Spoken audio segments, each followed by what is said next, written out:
Blockbuster film KGF का एक मशहूर डायलॉग है कि इस दुनिया में सबसे बड़ी योद्धा माँ होती है। उसके बच्चों को चाहे पूरी दुनिया अपनाने से इनकार कर दे, पर एक माँ कभी भी अपने बच्चों को अपनी ममता से दूर नहीं करती। आज हम आपको कुछ ऐसी ही माँओं और उनके बच्चों से मिलवाते हैं। यह बच्चे बौद्धिक दिव्यांग हैं, जो मानसिक तौर पर हमारे जैसे विकसित नहीं होते, ठीक से बात नहीं कर सकते, सुन नहीं सकते, बिना मदद कोई दिनचर्या नहीं कर पाते। कायाकल्प के पीछे भाग रही इस दुनिया में जब इन बच्चों को स्वीकार नहीं किया गया, तब इन माँओं ने सामने आकर एक मिसाल कायम की। एक संस्था का गठन किया, नाम रखा कोशिश, क्योंकि इनकी लगातार यही कोशिश रही है कि ऐसे बच्चों का ज्यादा से ज्यादा सहारा बन सके। यह संस्था बीते 6 सालों से निस्वार्थ रूप से काम कर रही है। इन बच्चों को आज प्रॉपर ट्रेनिंग दी जाती है, उन्हें दिनचर्या के कार्यों को सिखाया जाता है और साथ ही साथ क्रिएटिव आर्ट्स भी कराए जाते हैं। झारखंड डिस्ट्रिक्ट की टीम ने जब इन बच्चों से और इनके फाउंडेशन से मुलाकात की तो बहुत सी बातें सामने निकल करके आई। तो चलिए आपको भी मिलवाते हैं कोशिश फाउंडेशन और उनके बच्चों से। नमस्ते, झारखंड दृष्टि न्यूज में आपका स्वागत है। मैं हूं सचिन। इस वक्त मैं कोशिश फाउंडेशन के इस संस्थान में बैठा हूं और अक्सर हम ये सोचते हैं कि हर युग में भगवान अपने मैसेंजर भेजते हैं धरती पर, और इस कलयुग में अगर हम मैसेंजर की बात करें तो कुछ ऐसे लोग हैं, कुछ ऐसे बच्चे हैं जो भगवान के मैसेंजर हैं, जिनका सीधा संवाद भगवान से होता है। उनसे आप और हम मुलाकात तो कर सकते हैं, लेकिन उनकी बातों को समझ नहीं सकते। लोग इन्हें बौद्धिक दिव्यांग कहते हैं, लेकिन मैं किसी को कमजोर नहीं मानता। ये मेरा व्यक्तिगत विचार है। कोशिश फाउंडेशन की संचालिका श्री दीपा चौधरी जी हमारे साथ हैं, और भी लोग हैं, समिता जी हमारे साथ हैं।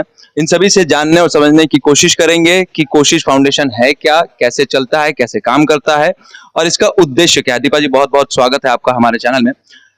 क्या मोटिवेट किया, कैसे ये विचार आया कि ऐसे बच्चों के लिए एक फाउंडेशन क्रिएट करना चाहिए? एक्चुअली हम लोग पेरेंट्स हैं, हमारा भी एक एडल्ट ऑटिस्टिक बच्चा है और हम लोग अभी समर कैंप चला रहे हैं। समर कैंप का आज लास्ट डे है, तो हम लोगों ने मिलकर ये सोचा कि हमारे बच्चे को एक पेरेंट से बेहतर कोई नहीं समझ सकता है, इसलिए हम लोगों ने कोशिश की, स्थापना की। अभी इसका 6 साल पूरा हो चुका है और हम लोग पेरेंट्स लोग के सहयोग से ही ये सेंटर अभी तक चल रहा है। यहाँ का जितना भी खर्च है सब पेरेंट्स लोग आपस में मिलकर सहयोग करते हैं और उसी अनुसार चल रहा है। हमारे यहाँ छोटे बच्चे, बड़े बच्चे, सभी तरह के बच्चे हैं। विशेष बच्चे, ऑटिस्टिक बच्चे हैं, एमआर है, मतलब जो बच्चे कम समझते हैं, विशेष बच्चे। हम लोग यहाँ भी उन लोगों को, बड़े बच्चों को वोकेशनल ट्रेनिंग दे रहे हैं, जिसमें पेपर प्लेट बनता है, पूजा का बत्ती बनता है और हैंडमेड पेपर बैग भी बनता है। हम लोगों के लिए थोड़ा चैलेंजिंग काम है, क्योंकि हम लोग कोई प्रोफेशनल नहीं है, फिर भी हम लोग ये बखूबी अच्छे से हम लोग अपना ड्यूटी निभा रहे हैं। हम लोगों को कोई बाहरी अनुदान नहीं मिल रहा है, अभी तक हम लोग अपने स्तर पर ही चला रहे हैं। देखिए, इन्होंने कहा कि हमें कोई एक्सपीरियंस नहीं है, लेकिन मेरा मानना है कि एक माँ जो अपने बच्चों को जिस तरीके से संभाल सकती है, शायद एक टीचर भी नहीं संभाल पाए। और बतौर टीचर आप यहाँ काम कर रही हैं, खुद अपने बच्चों को खुद संभाल रही है। लेकिन बड़ा विषय ये हो जाता है कि ऐसे संस्थाओं को कोई मॉनेटरी इनकम नहीं मिलती है, सरकारी अनुदान नहीं मिलता है। तो क्या आपको सरकार से कोई मदद मिल रही है? अभी तक तो फिलहाल कोई मदद नहीं मिल रही है। हम लोग आपस में ही, कभी किसी का बर्थडे होता है तो कभी कुछ पैसा देते हैं, 1-2 हजार, या कोई संस्था वाले आते हैं तो कुछ मदद करते हैं, लेकिन ऐसे हम लोगों को अभी बड़ा अनुदान कहीं से नहीं मिला है। सरकारी अनुदान नहीं मिला है? मतलब दरखास्त की थी, सरकार से दरखास्त करी है इसके बारे में? हम लोग तो किए हैं, लेकिन अभी तक मिला नहीं है। तो आगे का विजन, फ्यूचर क्या है, क्या सोच के इसको कंटिन्यू करना है? कितने समय तक कंटिन्यू करना है?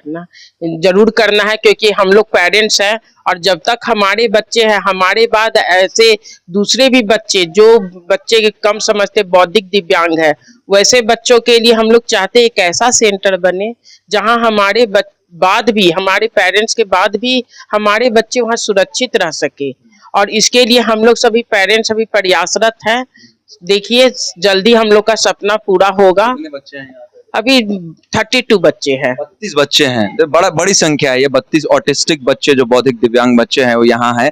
और देखिए, सरकारी कोई अनुदान नहीं मिल रहा है। हालांकि हमारी कोशिश होगी कि हम कोशिश संस्था को ज्यादा से ज्यादा दे पाए, जितना हम लोग बन सकता है। एक आखिरी सवाल ये पूछूंगा, क्या कितने फैकल्टीज हैं, कौन सिखाते हैं? आप ही लोग सिखाते हैं, फैकल्टीज भी हायर किया? नहीं नहीं, हम लोग फैकल्टी रखे हैं, क्योंकि स्पेशल एजुकेटर के बिना नहीं हो सकता है। वो लोग ट्रेनिंग देते हैं, प्रॉपर ट्रेनिंग।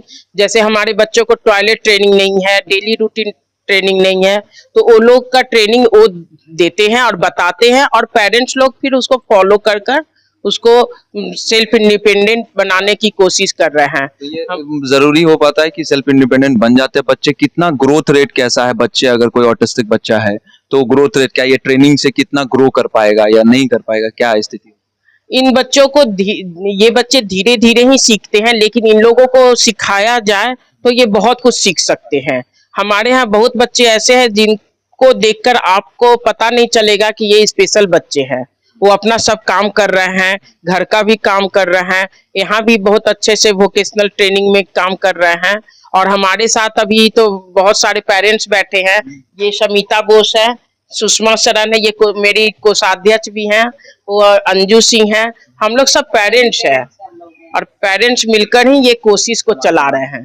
तो एक आपसे एक सवाल मैं लेना चाहूंगा, क्या परेशानी आती है जब घर पे, अभी कोचिंग में है, स्कूल में है तो बच्चे संभाल लेते हैं, खेलते हैं, लेकिन जब आप घर पे जाते हैं तो क्या परेशानी आती है? ऐसे बच्चों को संभालने में कितनी दिक्कत होती है? हमारे बच्चे तो स्पेशल बच्चे हैं, ये ऑटिस्टिक हैं, एमआर है, डाउन सिंड्रोम है, सभी अलग अलग कैटेगरी के बच्चे सब यहाँ पर हैं। हम लोग हर बच्चे को उनकी ज़रूरत के हिसाब से उनको ट्रेनिंग देते हैं। जिसको डेली रूटीन का काम नहीं आता है, ब्रश करना, बाथरूम जाना, टाइम से रूटीन से बाथरूम जाना, वो हमारे यहाँ सिखाया जाता है। फिर जो टीचिंग ट्रेनिंग जिसको ज़रूरत है, उन बच्चों को टीचिंग क्लास दिया जाता है। वो बड़े बड़े जो हैं उनको वोकेशनल में सिखाया रहे हैं। हम लोग पेपर बैग बनाते हैं, इन्वेलप बनाते हैं, पेपर प्लेट बनवाते हैं। और ये बच्चे घर जाएंगे तो घर के वातावरण में थोड़ा ढिलाई हो जाती है, लेकिन यहाँ पे वो जरूर जितना सिखाया जाता है वो करते हैं, सीखते हैं। क्रिएटिविटी, हाँ, यहाँ पे आके सब एकदम रूटीन में आके काम करना है तो करना है। आपको कितनी दिक्कत होती है समिता? बच्चे का भी कैटेगरी है, इनका बच्चा थोड़ा सा सीवियर है। तो बच्चे पर भी डिपेंड करता है, कोई माइल्ड होते हैं, कोई सीवियर होते हैं। तो इनका जैसे समिता बोस अपने बच्चे को बहुत केयर करती है। इनका बेटा मतलब थोड़ा सीवियर बच्चा है, बोल भी नहीं पाता है, तो वैसे बच्चे को समझने में और भी परेशानी होती है। समिता खुद भी अपने बच्चे के बारे में बताएंगी कि मतलब कैसे परेशानी होती है अपने बच्चे के बारे में बोले। हमारा बेटा पहले दीपशिखा जाता था, लेकिन दीपशिखा जाता था, फिर वहाँ पर मतलब उस तरह का उसका इम्प्रूवमेंट नहीं हो पाता था। फिर हम लोग क्या किए, हम लोग अपना जब संस्थान खोले तो फिर हम लोग बच्चों लोग के साथ यहाँ लेके आए। बहुत ही ज़्यादा हाइपर था, बहुत ही था हाइपर। फिर यहाँ पर सब पेरेंट्स लोग मिल करके उसका सारा हाइपरनेस खत्म किया।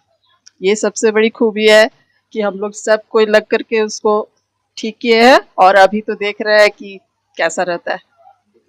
Thank you. देखिए, अच्छी बात है, समझ पा रहा हूँ। और जैसा कि उन्होंने अपने पास्ट एक्सपीरियंस के बारे में बताया, और एक कहिए तो एक तरीके से ये रिमार्क है कि यहाँ जब बच्चे आए तो इम्प्रूवमेंट हुआ उनमें। और ये पेरेंट्स हैं, पेरेंट्स संभाल रहे हैं इस फाउंडेशन को, बहुत जरूरी है, बहुत बड़ा विषय है। 32 बच्चे हैं यहाँ पे, 32 ऐसे दिव्यांग बच्चे हैं जिनको जरूरत है केयर की, कंसर्न की।